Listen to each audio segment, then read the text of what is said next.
Balik lagi teman-teman di channel kajian online. Keputusan Presiden Prabowo Subianto untuk memberikan amnesti dan juga abolisi kepada Tom Lembong dan juga Hasto Kristianto rupanya menjadi senjata makan tuan.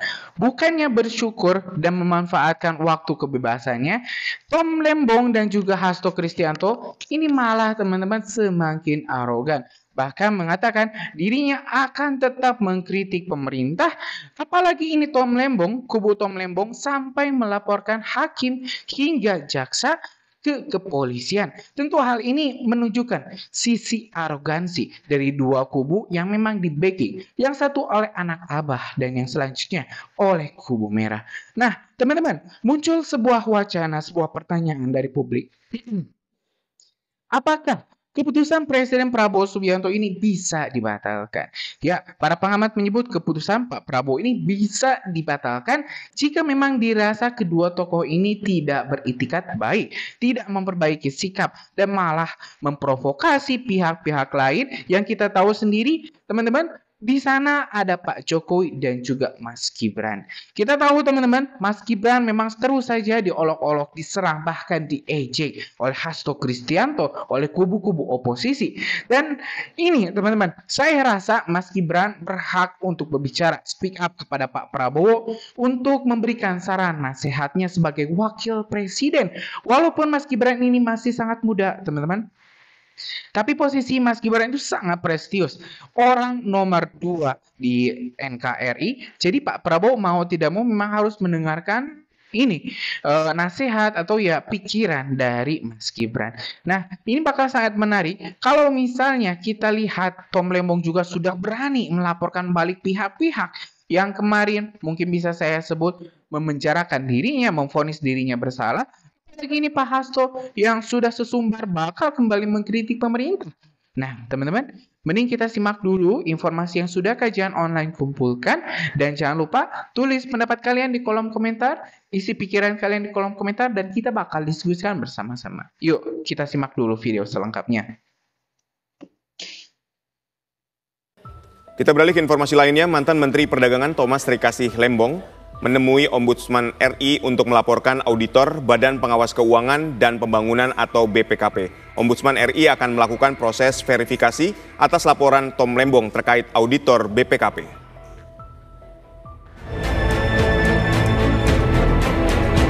Mantan Menteri Perdagangan Thomas Trikasih Lembong melaporkan auditor Badan Pengawas Keuangan dan Pembangunan atau BPKP kepada Ombudsman RI. Laporan tersebut berkaitan dengan hasil audit BPK terhadap Kementerian Perdagangan saat Tom Lembong menjabat.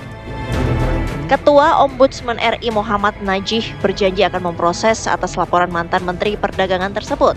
Ia menjelaskan pihaknya akan melakukan proses verifikasi terlebih dahulu guna melihat laporan tim penasihat hukum dan Thomas Trikasih Lembong memenuhi syarat formal dan materialnya. Di kami, saya belum bisa menyatakan apakah ini memang kewenangan Ombudsman atau tidak sebelum proses verifikasi itu selesai dilakukan. Karena setelah itu baru dibawa pleno pimpinan untuk memutuskan apakah ini perlu dibentuk tim pemeriksa atau tidak. Sementara itu mantan Menteri Perdagangan Tom Lembong berharap langkah-langkah hukum yang ia tempuh masih selaras dengan pemerintah Presiden Prabowo Subianto. Kami berharap kita semua mengadopsi sebuah nada yang profesional, ya. Dan dalam semangat berbenah secara bersama-sama, dalam semangat bersama. Nantinya proses verifikasi akan memakan waktu selama 14 hari dan 30 hari untuk menentukan hasilnya. Ombudsman RI akan menentukan apakah memiliki kewenangan dalam menindaklanjuti laporan auditor BPKP yang dilayangkan oleh Tom Lembong. Dari Jakarta, Bima Sakti, TV One mengabarkan.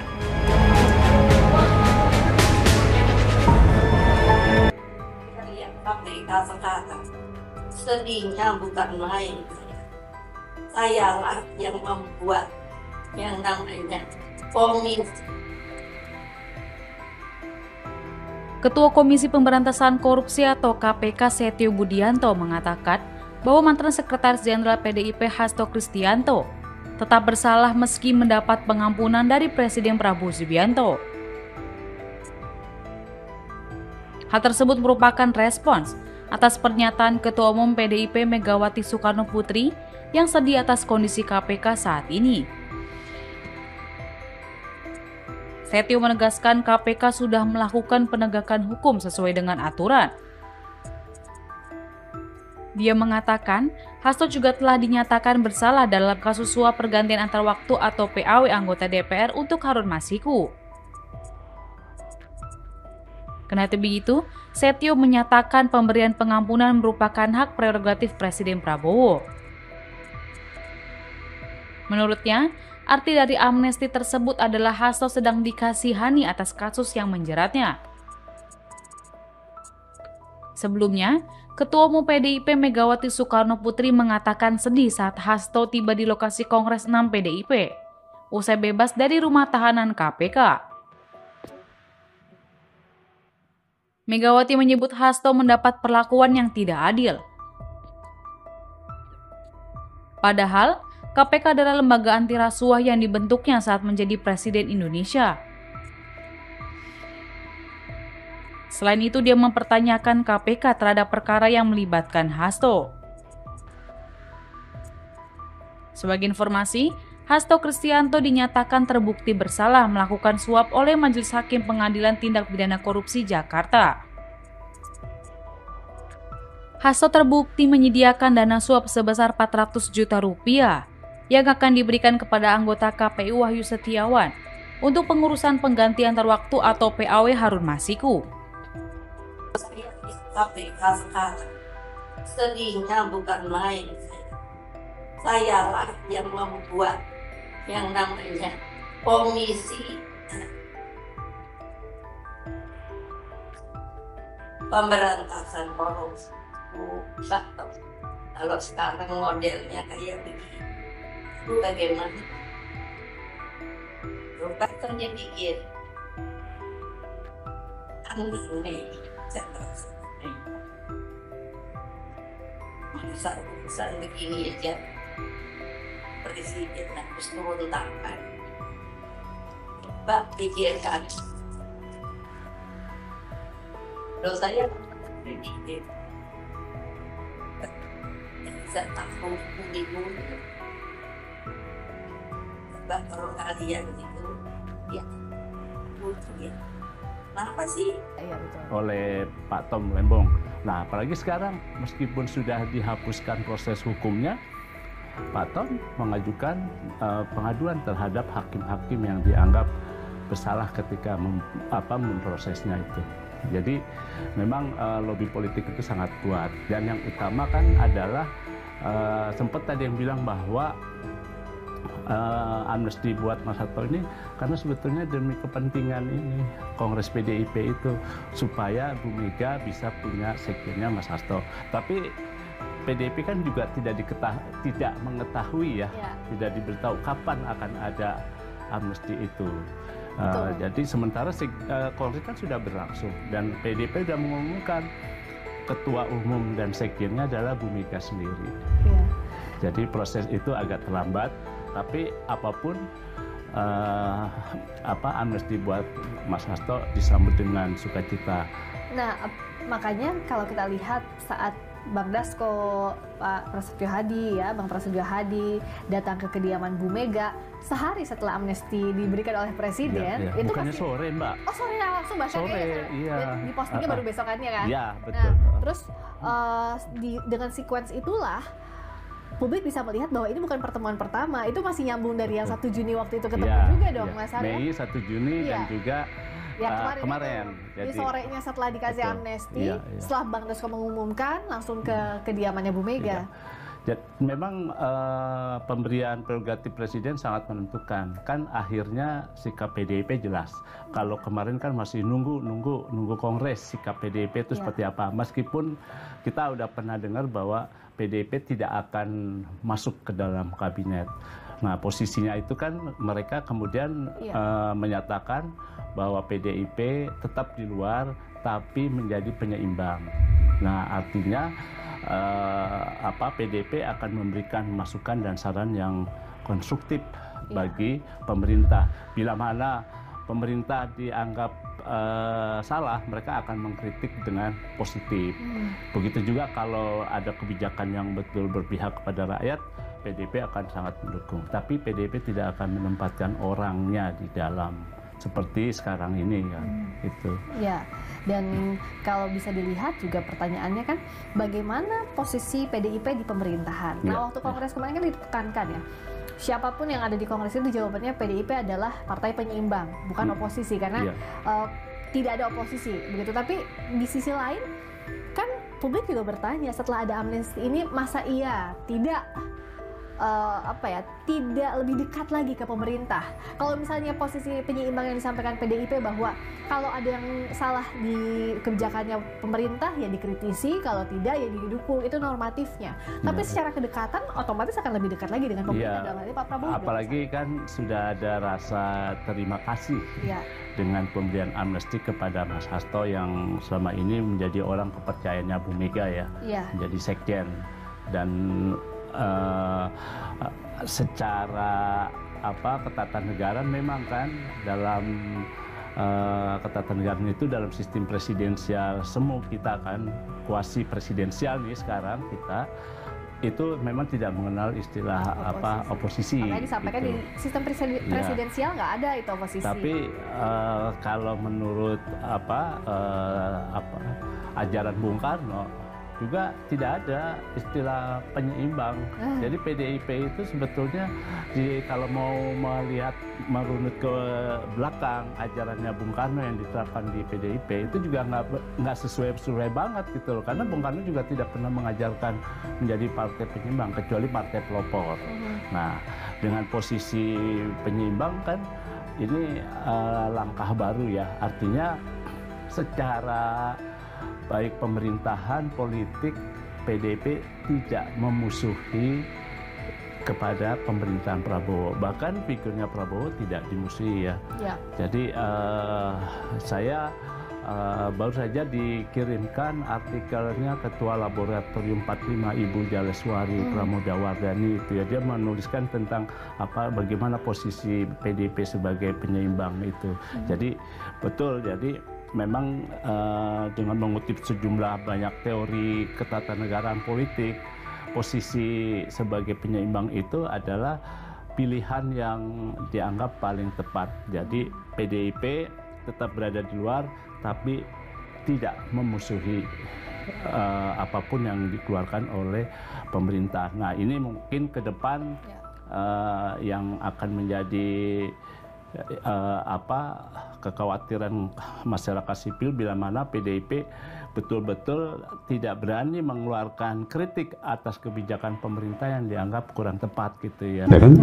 Oh ya ini ada amnesti, abolisi ya kan? Terus abolisi itu bukannya perbudakan ya. Pak Anies juga pernah kuliah di Amerika tahu bahwa di abad ke 19 khususnya zamannya Abraham Lincoln ya, Presiden Abraham Lincoln. Ini buat konteksnya nih buat teman-teman semua. Jadi abolisionis itu adalah label yang diberikan kepada orang-orang yang memperjuangkan penghapusan perbudakan. Jadi abolition itu adalah gerakan penghapusan perbudakan. Jadi ketika Tom nggak tahu artinya abolisi apa. Secara konstitusi kita. Taunya abolisi itu soal perbudakan. Betul. Jadi namanya ada yang kena human trafficking gitu ya atau Anies Baswedan dan Tom Lembong adalah dua politisi yang kehilangan urat malu dan sangat nista. Sejarah mencatat, tidak semua pemberian besar lahir dari hati yang kecil. Tapi kadang, pemberian besar justru diterima oleh hati yang sempit. Dan itulah yang kita saksikan pada Anies Baswedan dan Tom Lembong. Dibebaskan dari jeratan hukum oleh Presiden Prabowo melalui mekanisme abolisi, keduanya bukannya menunjukkan rasa terima kasih, malah memilih menertawakannya. Sungguh ironis. Abolisi adalah istilah hukum yang syarat makna dan bobot konstitusional. Dalam hukum Indonesia, sebagaimana diatur pasal 14 ayat 2, Undang-Undang Dasar tahun 1945, Presiden memiliki hak prerogatif untuk menghapus proses hukum sebelum putusan dijatuhkan. Hak ini bukanlah mainan politik, tetapi instrumen negara yang sejak abad ke-18 di Eropa digunakan untuk menghapus hukuman, mengubah arah sejarah, bahkan menghapus perbudakan. Penghapusannya total, bukan tambal sulam. Singkatnya, ini bukan keputusan sepele. Namun, apa yang dilakukan Anies dan Tom? Mereka justru memperlakukan kebijakan presiden itu seolah lelucon. Sikap ini mencerminkan dua hal. Pertama, ketidakmampuan memahami substansi hukum. Kedua, penyakit lama politisi kita. Rasa jumawa yang membuat mereka merasa selalu benar, bahkan ketika telah diuntungkan oleh kebijakan orang lain. Yang membuatnya semakin getir, langkah Prabowo ini sendiri telah memicu gelombang kritik. Banyak politisi dan rakyat menilai keputusan tersebut inkonsisten, terutama karena membebaskan figur yang di mata publik terasosiasi dengan praktik kotor kekuasaan. Keputusan ini adalah risiko politik besar, bahkan bisa dianggap pengorbanan wibawa presiden demi memberi kesempatan kedua. Tetapi bukannya membalas dengan sikap rendah hati, Anies dan Tom memilih memainkan peran sebagai korban yang paling suci, seolah mereka sedang mengajar bangsa ini arti moralitas.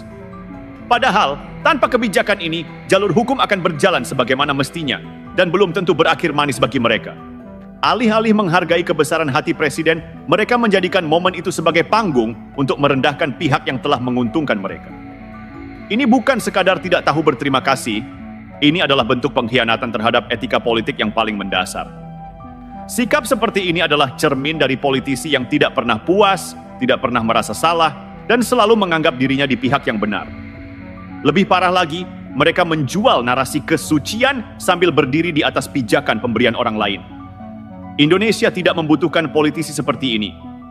Negeri ini harus dijauhkan dari sosok yang menganggap kebaikan orang lain hanyalah bahan tertawaan dan mengira bahwa kecerdasan berbicara bisa menutupi kekerdilan hati. Kita tidak sedang membicarakan perbedaan pendapat politik biasa. Ini soal etika paling sederhana, tahu berterima kasih. Bahkan dalam tradisi politik paling keras sekalipun, ada batas yang tidak dilanggar, menghormati tangan yang pernah memberi. Tetapi Anies dan Tom tampaknya memilih jalur berbeda, menggigit tangan yang membebaskan mereka. Presiden Prabowo jelas sadar bahwa kebijakannya menuai risiko politik. Publik geram, sebagian pendukungnya kecewa, dan oposisi pun bersorak. Semua itu ia hadapi demi memberi peluang kedua kepada orang-orang yang justru pernah, langsung atau tidak, memposisikan diri sebagai lawan politiknya. Tidak banyak pemimpin yang mau melakukan itu. Namun apa balasannya? Bukan apresiasi, bukan penghormatan, melainkan cemoohan yang dibungkus tawa sinis. Lebih jauh lagi, perilaku seperti ini bukan hanya mencoreng nama pribadi mereka, tetapi juga menurunkan standar moral politik kita. Sebab jika sikap tidak tahu diri dan merasa paling suci ini dianggap normal, kita sedang membangun budaya politik baru, di mana kebaikan dianggap kelemahan dan balas budi dianggap tidak relevan. Ini adalah racun yang lambat, tapi pasti akan menghancurkan sendi kepercayaan antar elit politik, bahkan antara rakyat dan pemimpinnya. Dan inilah yang berbahaya. Narasi yang mereka bangun seakan menghapus fakta bahwa tanpa abolisi dari presiden, posisi mereka akan jauh lebih sulit, bahkan mungkin sudah hancur secara hukum dan politik. Tetapi mereka justru memoles dirinya di hadapan publik sebagai simbol moral yang tidak tersentuh, seakan merekalah yang memberi pengampunan pada bangsa ini. Ironi yang begitu tebal, bahkan sejarah politik kita akan mencatatnya sebagai drama besar dengan naskah yang sangat buruk. Maka publik berhak bertanya, bagaimana kita bisa mempercayakan masa depan bangsa pada politisi yang tidak mampu menghargai kebaikan, tetapi piawai memutarbalikkan fakta demi citra diri? Kalau inilah wajah politisi yang katanya berintegritas, maka integritas itu ternyata mudah larut dalam arogansi pribadi. Indonesia patut waspada karena musuh terbesar bangsa ini mungkin bukan pada pihak lawan, melainkan pada mereka yang pura-pura menjadi penyelamat, tapi sejatinya hanya penumpang yang mencibir nakoda kapal. Dalam dunia politik, citra adalah mata uang. Sekali rusak, nilainya sulit dipulihkan. Dan yang sedang dilakukan Anies serta Tom Lembong ini ibarat membakar mata uangnya sendiri di hadapan publik. Sebab rakyat tidak sebodoh yang mereka kira. Publik bisa melihat dengan jelas mereka diuntungkan oleh keputusan Presiden Prabowo, namun justru memposisikan diri sebagai pengamat sinis yang merendahkan kebijakan tersebut. Efeknya, bagi sebagian rakyat, tindakan ini menegaskan bahwa Anies dan Tom bukanlah simbol integritas seperti yang sering mereka jual, melainkan politisi biasa yang piawai memanfaatkan keadaan dan cepat melupakan jasa. Di mata pendukung garis kerasnya, mungkin ini dianggap sebagai sikap tegas terhadap lawan politik. Tapi di mata mayoritas ini adalah tanda ketidakdewasaan. Di panggung politik jelang pemilu, sikap seperti ini bisa menjadi bumerang. Lawan politik akan dengan mudah menjadikannya bahan serangan. Kalau terhadap orang yang membebaskan saja tidak tahu terima kasih, bagaimana nanti kalau berkuasa? Pertanyaan itu akan berputar di kepala rakyat, dan citra pemimpin yang santun akan perlahan terkikis, tergantikan oleh kesan congkak dan oportunis. Lebih dari itu, sikap menertawakan abolisi adalah tamparan tidak langsung terhadap konsep kedaulatan negara. Abolisi bukan hadiah pribadi presiden kepada individu, melainkan keputusan hukum yang melekat pada hak prerogatif kepala negara. Dengan menyepelekannya, mereka bukan hanya merendahkan Prabowo, tetapi juga meremehkan otoritas negara. Ini seperti mengatakan pada dunia bahwa Indonesia punya pemimpin yang bisa diolok-olok keputusannya, bahkan oleh pihak yang diuntungkan olehnya. Dalam filsafat politik, ini adalah bentuk disonansi moral. Di satu sisi menikmati hasil kebijakan, di sisi lain merendahkan kebijakan itu demi keuntungan narasi politik. Pola seperti ini berbahaya, karena jika dibiarkan akan menciptakan generasi politisi yang menjadikan kemunafikan sebagai strategi utama. Dan jika itulah yang diwariskan, maka kita sedang menyiapkan masa depan politik yang rapuh, penuh aktor yang lihai bermain kata, tetapi miskin rasa hormat pada sesama pemangku kepentingan bangsa. Indonesia layak bercermin. Apakah kita akan terus memberi panggung pada tokoh-tokoh seperti ini? Atau sudah saatnya kita menutup tirai agar mereka yang terbiasa memainkan sandiwara tidak lagi mengira panggung politik adalah milik mereka seorang?